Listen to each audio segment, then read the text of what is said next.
Sous une chaleur digne d'une fournaise, Charlie Tchach doit malgré tout démarrer une journée de travail marathon.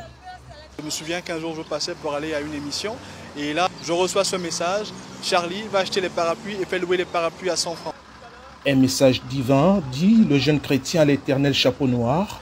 Charlie a donc décidé de troquer ses habits de maître de cérémonie hors pair, d'animateur radio et télé pour un projet de location de chaises et parapluies devant les abribus à Libreville. Par moment, on a une variation au niveau des intempéries. Parfois, il y a trop de soleil, comme tout à l'heure, et là, le temps commence à menacer. Nous sommes au mois de mars, donc les pluies sont assez fortes. Et donc, l'idée, c'est de donner la possibilité aux gens d'attendre leur bus sereinement en ayant un parapluie et une chaise.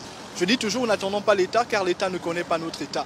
Je dis toujours également, le diplôme sur le lit ne se transformera jamais en argent. Sors et fais quelque chose. Donc derrière, c'est inspirer la jeunesse africaine à l'auto-emploi. Parce que la solution pour lutter contre le chômage, pour éviter le chômage, pour sortir du chômage... Parfois énigmatique, Hans Charlie Mouniegou, de son vrai nom, se présente comme le président de la jeunesse africaine virtuelle. À force de travail, Charlie trace son chemin et impose ses concepts.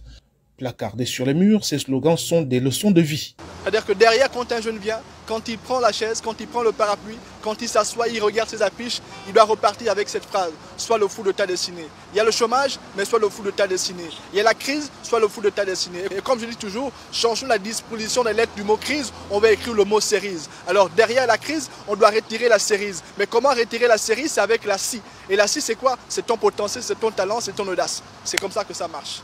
Parti de rien et seulement avec 4 chaises, dont l'unité vaut à peine 6 $. Un mois plus tard, Charlie dispose désormais d'une quinzaine de chaises.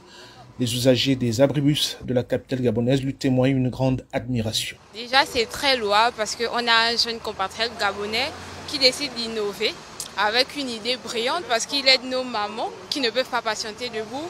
Et même moi, je suis étudiante, donc si je patiente pendant 1 heure, je peux m'asseoir et lire un cours. Donc c'est vraiment très louable, c'est intelligent et j'encourage vraiment cette œuvre.